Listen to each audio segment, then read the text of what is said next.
নারীদেরকে নিয়ে কি কাজ করব স্পেসিফিক সেটা আমি প্রথমেই বলবো যে ক্যাম্পাস নিরাপত্তা। তো আমাদের ইশতেহারে প্রথমেই রেখেছি হচ্ছে ডাকসুকে ক্যালেন্ডারভুক্ত করা।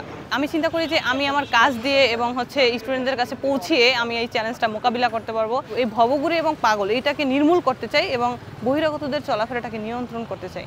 আমি DUCSU for change, vote for change panel থেকে একজন জিএস প্রার্থী এবং আমরা হচ্ছে যেই মোটো নিয়ে আগাচ্ছি সেটা হচ্ছে no more dirty politics, no more violence, make the DUCSU for academic excellence.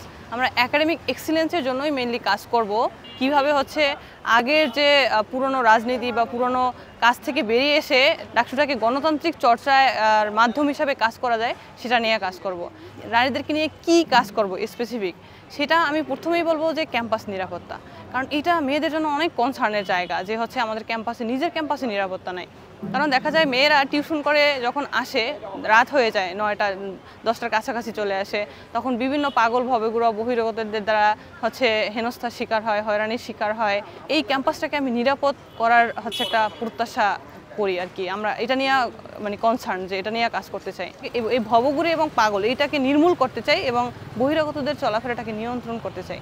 এছাড়াও মেয়েদের বিভিন্ন রকম সমস্যা আছে, যেমন হচ্ছে মেয়েরা হচ্ছে স্বাস্থ্য সুরক্ষার জন্য যে হচ্ছে কাজ সেটা আমি করতে চাই। যেমন এনাফ পরিমাণে কি আমাদের ক্যাম্পাসে হচ্ছে কোনো ঔষধের জন্য যে দোকান বা হচ্ছে কর্নার এটা কিন্তু নাই, সেটা আমি কাজ করতে চাই। জিএস প্রার্থীটা তো খুবই গুরুত্বপূর্ণ। এই পদে হচ্ছে আমি প্রার্থী হয়ে খুবই ভালো লাগতেছে, যদিও এটা অনেক চ্যালেঞ্জিং একটা বিষয়।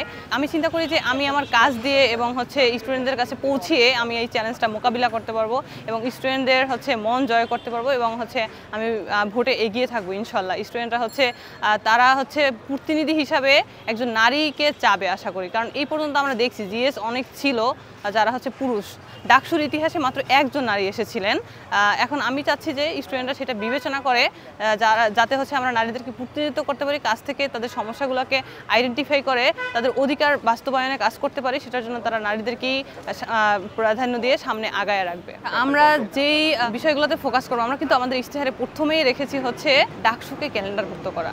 এবং মজার ব্যাপার হচ্ছে আমাদের শিক্ষার্থী সংসদ নামে একটা গ্রুপ আছে, ওইখানে স্টুডেন্টরা বলে যে প্রত্যেক বছর যদি হচ্ছে ডাকসু নিশ্চিত করতে পারে এমন কাউকে আমরা ভোট দিতে চাই। এইটা ওদের স্টুডেন্টদের সবার কথা মাথায় রেখে আমরা প্রথম যে ইশতেহার সেটাই এটা রাখছি। এবং দ্বিতীয় অবস্থানে আমরা রেখেছি হচ্ছে বাসস্থান সংকটটা কীভাবে কমানো যায় এবং নিশ্চিত করা যায় বাসস্থান। এবং 3 নম্বরে হচ্ছে পুষ্টিগুণ কীভাবে নিশ্চিত করা যায় খাদ্যের, সেটা নিয়ে কাজ করব। তারপর গবেষণা খাতে বাজেট বাড়ানোর কাজ করব এবং রিসার্চ পেপারগুলো কীভাবে বাড়ানো যায় এবং হচ্ছে লাইব্রেরির হচ্ছে ডিজিটাল লাইব্রেরি কীভাবে নির্মাণ করা যায় এবং বইপত্র এবং হচ্ছে বাড়ানো যায় সেটা নিয়ে কাজ করব।